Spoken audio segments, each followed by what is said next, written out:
할렐루야. 여러분 안녕하십니까? 방송 선교 성경 파노라마 또 어제에 이어서 계속 말씀을 함께 나누기를 원합니다. 오늘 하나님 말씀 함께 보실 준비는 마태복음 2장 1절부터 함께 한 절 한 절 읽으면서 우리 하나님께서 유대 민족의 해방을 위해서 또 이스라엘 민족을 또 위하여 또 저와 여러분을 위하여 하신 그 역사의 첫걸음을 함께 나누기를 원합니다. 마태복음 2장 1절부터 함께 보죠. 헤롯 왕 때에 예수께서 유대 베들레헴에서 나심에 동방으로부터 박사들이 예루살렘에 이르러 말하되 유대인의 왕으로 나시니가 어디 계시냐? 우리가 동방에서 그의 별을 보고 그에게 경배하러 왔노라 하니 헤롯 왕과 온 예루살렘이 듣고 소동한지라. 왕이 모든 대제사장과 백성의 서기관들을 모아 그리스도가 어디서 나겠느냐 물으니 이르되 유대 베들레헴에 오니 이는 선지자로 이렇게 기록된 바 또 유대 땅 베들레헴아 너는 유대 고을 중에서 가장 작지 아니하도다. 네게서 한 다스리는 자가 나와서 내 백성 이스라엘의 목자가 되리라 하였음이니라. 아멘. 이미 수천 년 전에 선지자를 통해서 이 말씀이 예고되었고 이 말씀이 이루어지는 그 순간이죠. 헤롯 왕 때에 예수께서 태어났는데 베들레헴 유대 땅끝 베들레헴에서 나셨는데 한 집안에 있어서 한 아기가 태어난 것은 뭐 당연하는데 우리 주님이 나시는 그 시기와 그 주님이 나신 그 아기의 문제는 일반 사람들이 낳은 그 아기의 문제와 전혀 다르죠. 왜냐하면 이 유대 베들레헴에서 난 이 아기는 장차 이스라엘의 목자가 되기 위한 그런 메시아적인 출생이기 때문에 엄청난 뉴스거리가 아닐 수가 없는 거죠. 그래서 이 헤롯 왕이 이 유대인의 왕으로 나실 이 아기가 나왔다는 이 얘기를 듣고 엄청난 궤락을 꾸미는 것을 우리가 알 수가 있는데 비록 작고 초라한 별 볼 없는 아주 작은 그런 땅에서 이 예수 그리스도가 탄생했지만은 그 예수께서 인류를 구원하시기 위하여 바로 출생한 그 목적이 여기에 잘 드러나고 있습니다. 이 베들레헴의 유대에서 난 이 아기를 보고자 하는 이 동방의 박사들뿐만 아니라 그것을 경계하여 접근한 헤롯 왕의 계략을 함께 볼 수가 있는데요. 2장 7절에 보면 이렇게 말씀되어 있습니다. 이 헤롯이 가만히 박사들을 불러서 별이 나타난 때를 자세히 묻고 베들레헴으로 보내며 이르되 가서 아기에 대하여 자세히 알아보고 찾거든 내게 구하여 나도 가서 그에게 경배하게 하라 이렇게 말하고 있습니다. 어떻게 들으면 요 대목까지 들으면 정말 헤롯 왕도 한 나라의 왕이지만 이스라엘의 목자 되신 예수 그리스도께서 나시는 것을 두 손 들어 온 마음을 다해서 환영하는 것처럼 이렇게 보일 수가 있지만은 바로 이런 것은 사단이 주는 계략이라는 것을 우리가 직간접적으로 바로 느낄 수가 있어야 되는 거죠. 이토록 사단 마귀는 그럴싸하게 저와 여러분에게 접근하는 것을 알 수가 있습니다. 저와 여러분이 무엇을 계획하고 무엇을 하려고 하면 이미 사단은 그것을 무조건 방해하는 것이 아니라 그것을 응하게 하는 그런 역사도 저와 여러분에게 하는 것을 알 수가 있습니다. 내가 어떠한 일을 설계하고 그것을 이루게 하여 하나님께서 하실 일인지 하나님께서 도와주실 일인지 아니면 마귀가 나에게 접근하여 나를 돕는 것인지 우리가 구별할 수가 있어야 되는 거예요. 그러나 마귀가 접근하여 우리를 돕는 것은 극히 이례적으로 오해할 수 없지만큼 아주 계략이 단단한 것을 알 수가 있죠. 마치 이 헤롯 왕처럼 유대 베들레헴의 작은 고을에 아기가 태어났고 그가 장차 이스라엘을 다스릴 왕이라고 하는 죄송합니다. 이 얘기를 듣고 마치 자세히 그 밑에 있는 사람들을 보내서 언제 어디서 누구의 집에서 몇 시에 태어났는지 자세히 내게 보고하라. 나도 그러면 그에게 가서 경배할 것이다. 이렇게 아주 포장을 한 이런 모습으로 접근하는 것을 알 수가 있죠. 마귀도 그렇습니다. 우리가 무슨 일을 어떻게 하고자 설계하여 뭘 할 때에 그것이 잘 이루어지게 하시는 이가 하나님일 수도 있지만 때로는 그게 마귀일 수가 있습니다. 마귀가 무조건 우리의 살아가는 데 있어서 성장의 모든 척도에 무조건 잘못되게 하고 무조건 방해하고 하는 것이 아니라 때로는 아주 잘되게 하고 부여하게 하고 우리가 뭐든지 소망하는 대로 그것을 앞서서 모든 일을 잘 풀어서 부와 명예가 따르게 하죠. 그럴 때에 사람들은 부와 명예에 잘된 것을 신앙이 있던 사람은 물론 하나님께서 하셨다라고 고백할 수가 있지만 그것이 점점 커지고 점점 세상에서 이슈가 될 만큼 그렇게 초점을 받고 스포트라이트를 받을 정도가 되면 초심을 잃어버리게 되는 것이죠. 그래서 초심을 잃어버리게 되면은 결국은 뭡니까? 조물주 창조주의 그 계획하심과 그 하나님께서 나를 향한 뜻인지 아닌지를 그때 가서야 알게 되는 거죠.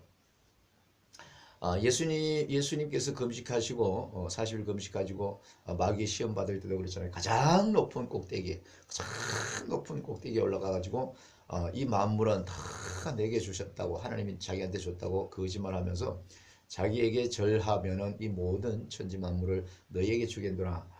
감히 하나님의 아들 예수 그리스도에게 이렇게 접근하는 마귀의 계략을 우리가 앞으로 점점 볼 수가 있는데 오늘 아기 예수가 태어나신 이 베들레헴의 작은 이 고을에 타는 이 아기에게 찾기만 하면 경배하겠다고 헤롯은 이렇게 양의 탈을 쓰고 접근한 것을 알 수가 있는데 우리가 살아가면서 내가 기도하고 내가 소망한 모든 것들에 이것이 하나님께서 역사하시는 것인지 마귀가 이 세상의 쾌락에 많은 재물과 이 모든 유혹에 점점점 부를 쌓아서 예수님보다도 하나님보다도 그것이 더 소중하고 그것이 더 내 삶의 주가 되게 하는 것인지를 우리가 분명히 깨달아서 영적으로 정신을 바짝 차리고 마귀에게 쫓기는 마귀에게 넘어가는 그런 삶이 되지 않도록 애써야 될 것으로 생각이 됩니다. 오늘 이 말씀이 바로 그런 말씀으로 접근하는 것과 똑같은 게 오늘 자 2장 9절 보겠습니다.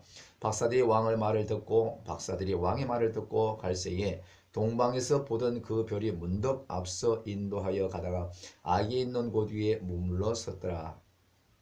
그들이 별을 보고 매우 크게 기뻐하더라.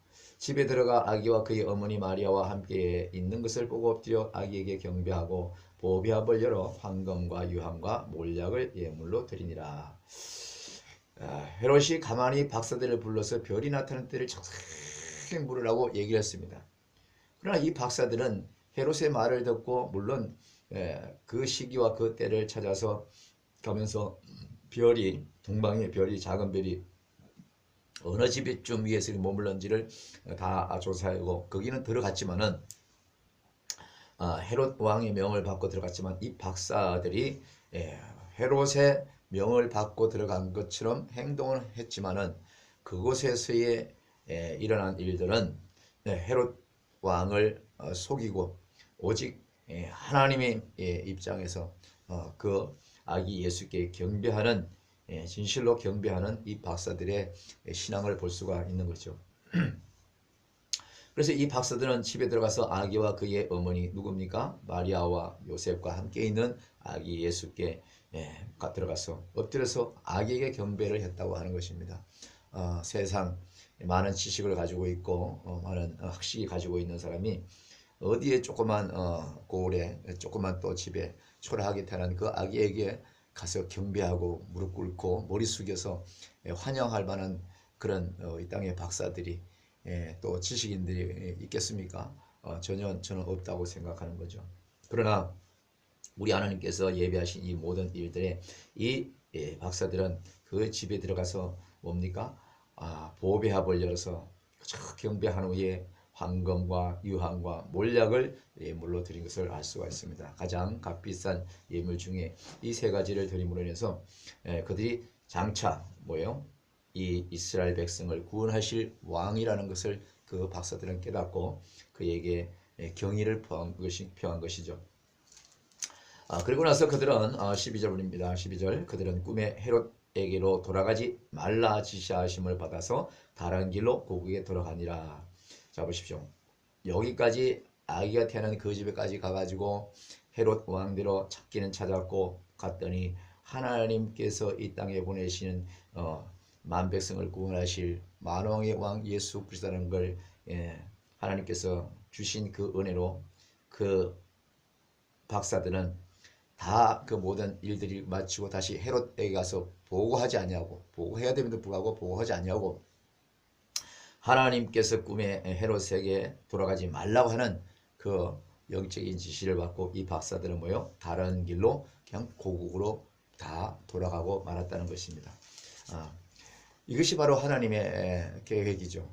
어떠한 경우에도 주의 성도들이, 하나님의 자녀들이, 하나님의 백성들이 무엇을 하고자 할 때에 하나님께서도 역사하시지만 마귀도 함께 그 주변에서 역사해서 방해를 하기도 하고 다시 성장시켜서 그것이 예수님의 보다도 더 그 물질과 세상 지식과 권능과 그 명예를 탐욕하게 하고 더 욕심내게 해서 예수님보다도 이 세상이 만물이 더 좋아서 그것을 예수님을 잊어버리고 자기가 추구하고 있는 성장 과정, 성장의 그 위치를 더 사모하고 평생 그것을 생각하면서 나를 구원하신 예수 그리스도를 잊어버리게 하는 것이 바로 마귀의 계략일 수가 있다는 것을 우리가 알 수가 있죠.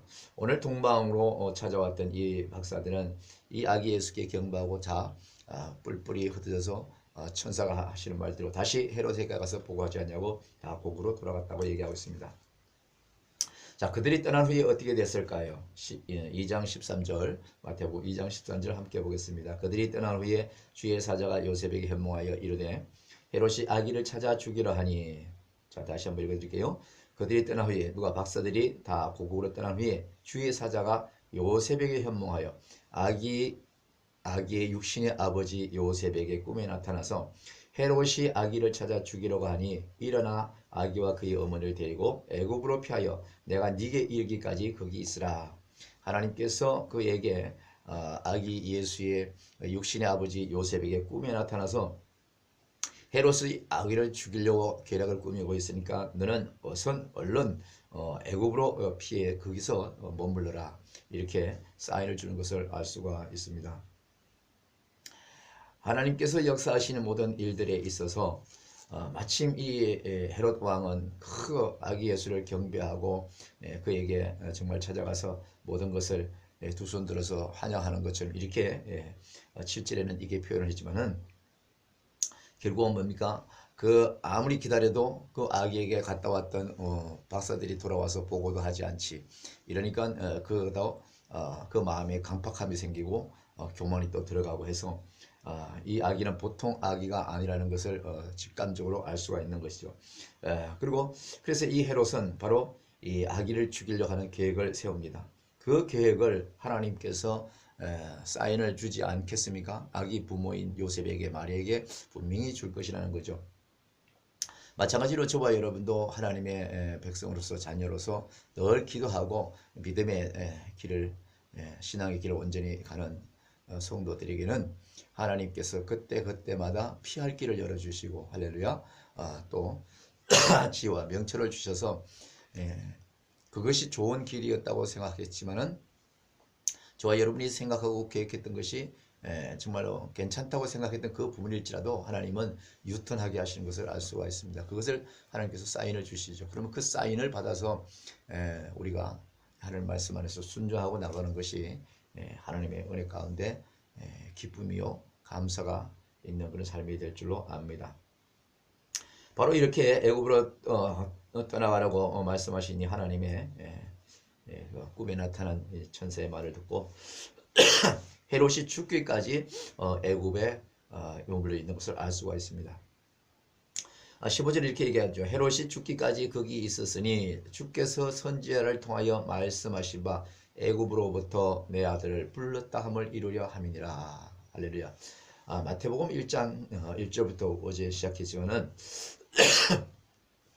수도 없이 수천 년 전부터 메시아를 이 땅에 보내시겠다고 선지를 통해서 구약에서 늘 하신 그 말씀이 바로 오늘 이 대목에서 아기 예수가 유대 땅 베들레헴에 나게 하신 것이고, 바로 이 아기 예수를 그러면 나게 한 그곳에서 성장해서 하나님의 빼꼼한 대로 얼마든지 하나님의 능력으로 하실 수 있는데도 불구하고 하나님은 뭐라고 그랬어요? 거기서 아기 예수와 가족을 해치려고 하는 마귀 권세를 아시고는 거기서 피하여 애굽으로 피하게 하신 것이죠. 근데 성경 이렇게 뒤로 쭉 마태복음 이제 이 시간 이후로 계속 가겠습니다만은 이스라엘 백성들이 애굽에서 탈출을 하죠. 그 지옥 같은 삶에서 탈출해서 가나안 땅으로 가는 그 여정을 끊임없이 계속해서 반복해서 말씀이 이제 쭉 나올 텐데, 바로 이렇게 그것은 하나님께서 아기 예수와 그의 어머니를 통해서 마귀의 권세를 피하여 일단 애굽으로 들어가게 만드는 거죠. 어릴 때부터. 그래서 이 애굽으로 피한 이 요셉과 마리아와 이 아기 예수가 그곳에서 성장함으로 해서 장차 애굽으로부터 내 아들을 불러내는, 다시 말하면 아기 예수와 또 그 유대 민족에서 하나님을 섬기는 백성들이 많은 불등평한 그런 일들을 당하고 많은 모진 곤욕을 치름으로 해서 애통하고 분통하는 그 애굽의 울부짖음에 하나님은 이스라엘 백성들을 애굽에서 끌어내는 광야를 통하여 가나안 땅으로 인도하는 그 일들을 이 신약의 역사를 보면서 계속 연출하게 되는 것을 알 수가 있습니다. 그래서 이렇게 아기 예수를 그곳에 애굽으로 보내서 거기서 장차 하나님께서 내 아들을 불렀다 함을 이루려 함이라. 이 말씀의 본질은 원론적인 것은 아기 예수를 애굽으로 넣어서 불러내는 것 같지만은, 불러내서 다시 한번 평온할 때 그 애굽에서 나오게 하는 것 같지만, 실상은 뭐예요? 내 아들이 누굽니까? 하나님께서 말하는 애굽으로부터 내 아들을 불렀다 함을 이루려 함이라 할 때 이 내 아들은 뭐예요? 바로 저와 여러분이죠. 이스라엘 백성이죠. 하나님의 자녀들이죠. 하나님의 자녀들이 이 애굽이라는 것은 한 지역상 애굽이라기보다도 여러분이 살고 있는, 저와 여러분이 이 몸담고 있는 이 죄악된 이 세상에서 예수 그리스도로 말미암아 하나님의 아들이 되는, 자녀가 되는 권세를 우리에게 주셨으므로 말미암아 우리는 죄악된 이 세상, 애국 같은 척박한 이 땅에서 가나안 땅으로 인도되는, 천국으로 인도되는 그 여정을 한 드라마처럼 이렇게 꾸미는 것을 알 수가 있습니다. 그래서 이 애굽으로부터 내 아들을 불렀다 함을 이루려 하기 위하여 바로 이 애굽에서 시작된 이 모든 하나님의 역사가 지금까지도 계속되는 것을 알 수가 있죠. 지금까지도 끊임없이 저와 여러분이 사는 이 땅은 하나님께서 창조하시고 하나님께서 모든 것을 이루셨지만은 이곳에서 우리가 하나님의 권세로 모든 것을 할 수 있음에도 불구하고 우리보다도 먼저 앞서와서 우리의 모든 영역을 파헤치고 우리의 모든 신앙과 우리의 모든 꿈을 정말로 무너뜨리는, 결국 무너뜨리는 마귀가 주동하는 이 모든 세상에서 질병과 가난과 고통과 모든 아픔과 이 모든 이 세상에서 주어지는 기쁨이 100%여야 되는데, 행복이 100%여야 되는데, 기쁨과 행복과 즐거움은 30%, 20%, 인생의 전체 줄거리에 나머지는 전부 다 뭐예요? 울음이고 슬픔이고 고통이고 아픔이고 질병이고 저주와 모든 것이 우리의 삶의 테크닉이 마귀로부터 평온할 날이 없는 거죠. 특히 하나님의 자녀, 하나님의 백성들은, 교회들은 그럴 수밖에 없는 것입니다. 이래서 끊임없이 마귀가 교회와 성도들을 괴롭히고 끊임없이 찾아가서 이 헤롯 왕이 그 아기 예수를 죽이려 하는 이 괴략처럼 마귀는 지금도 오늘 이 순간에도 또 내일도 저와 여러분 주변에 보이지 않게 가장 가까운 사람들을 통해서 넘어뜨리려고 그걸 눈에 불을 켜고 있는 것을 우리가 간파해야 될 줄로 압니다. 16절 보겠습니다. 이에 헤롯이 박사들에게 속은 줄을 알고 심히 노하여 사람을 보내어 베들레헴과 그 모든 지경 안에 있는 산의 아이를 박사들에게 자세히 알아본 그때를 기준으로 하여 2살부터 그 아래 다 죽이니, 이렇게 말하고 있습니다. 마귀는요, 하나님의 자녀들이 하나님의 은혜 가운데 살면서 어쩌든지 선하게, 어떠든지 착하게, 어쩌든지 하나님의 영광을 돌리며 이 땅의 모든 죄악을 멀리하고 하나님의 법대로 살게 하는 이 모든 것들을 방해하는 그 공작을 마귀는 하게 되어 있습니다. 예수님께서 이 땅에 오신 것은 인류를 구원하시기 위해서 이 땅에 오신 거고, 죄를 사해 주시고 또 하나님과의 모든 관계를 회복시켜 주시기 위해서 이 땅에 오셨음에도 불구하고, 마귀가 이 헤롯 왕에 들어가면서 헤롯은 마귀의 역할을 그 순간부터 하게 되는 거죠. 아기 예수가 태어나는 그 순간부터 하기 때문에 인해서 어디서 언제 몇 시에 누구 집에서 태어나는 걸 조사해 오라고 했던 그 박사들이 자기한테 돌아오지 않냐고 다 뿔뿔이 각자 자기 고향으로 돌아간 이 모든 일에 속은 것에 대해서 분통이 일어나서 혈기가 나서 말이죠. 이 헤롯 왕은 2살 아래로 난 그 지역에 있는 모든 사내 아이를 다 죽이라고 명령해서 그 시대에 얼마나 많은 어린 생명들이 다 마귀의 손에서 헤롯 왕에서 죽임을 당했는지 모릅니다. 이토록 우리는 주변에 참으로 아무런 죄가 없는 것 같고 아무런 참 착하게 사는 것 같았지만은 마귀의 계략에 한순간에 넘어가 버리며 이 모든 세상이 다 이렇게 불지옥으로 변하고 마는 것이죠. 이 시대에도 얼마나 국가와 국가 전 세계가 평화를 누리며 그저 이 큰 스포츠라든지 큰 세계적인 행사를 통해서 서로 정치 경제 사회가 선한 경쟁으로 이루고 가는데도 불구하고 지금 현재 어떻습니까? 지구 반대쪽에서 러시아와 우크라이나가 처음에는 한 국가 한 영토로 살고 한 언어로 살던 그들이 독립국가로 이렇게 됨으로 인해서 그때부터 좋지 않은 일들이 조금씩 벌어지면서 결국은 지금 벌써 몇 개월, 지금 1년에 가까이 될 정도로 이렇게 점점점 전쟁이 치열하게 일어나서 수많은 인명과 생명들이 죽어가고 있는 것을 우리가 알 수가 있습니다. 마귀는 자기의 목적을 이루는 것이 자기와 같은 그런 악한 행렬에 서지 아니하고 하나님의 선한 일에서는 모든 것들을 그가 무너뜨리는 그 일을 하는 것이 바로 마귀의 사명이라는 것을 우리가 잊지 말고, 오늘 이 시대에 이 우크라이나와 러시아의 전쟁도 마찬가지입니다. 오늘도 뉴스를 들었더니 러시아의 그 지도자가 마지막으로 정말로 안 되면 핵무기라도 쓰일 수 있는 그런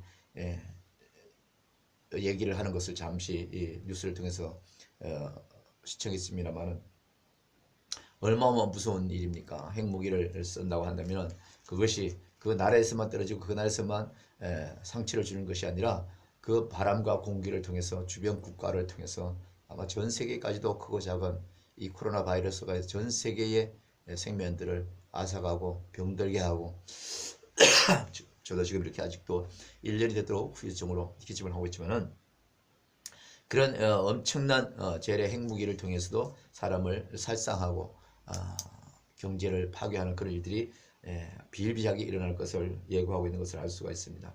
자, 그래서 우리 하나님께서는 아기 예수를 요셉을 통해서 애굽으로 피신하게 하고, 그 순간 또 헤롯은 그 악한 마음으로, 강팍한 마음으로 어린아이를 그 시대에 그 시간대에 난 아이들 다 죽이게 하는 큰 만행을 저지른 것을 알 수가 있습니다. 그러면서 이 말씀을 우리가 함께 보기를 원합니다. 17절, 마태복음 2장 17절. 이에 선지자 예레미야를 통하여 말씀하신 바, 예레미야 선지자를 통해서 선지자가 이미 말씀하신 것을 여기서 재구성하는 거죠. 18절에 라마에서 슬퍼하며 크게 통곡하는 소리가 들리니 라헬이 그 자식을 위하여 애곡하는 것이라. 그가 자식이 없으므로 위로받기를 거절하였다 함이 이루어졌도다. 1살, 2살 난 아이들을 가지고 있던 그 가정들이 얼마나 그 아이로 인해서 생긋생긋 또 방긋방긋 웃을 때마다 부모들이 함께 기뻐하고 행복을 감추지 못하는 그런 것을 자식을 낳아본 사람은 다 경험을 해보지 않겠습니까?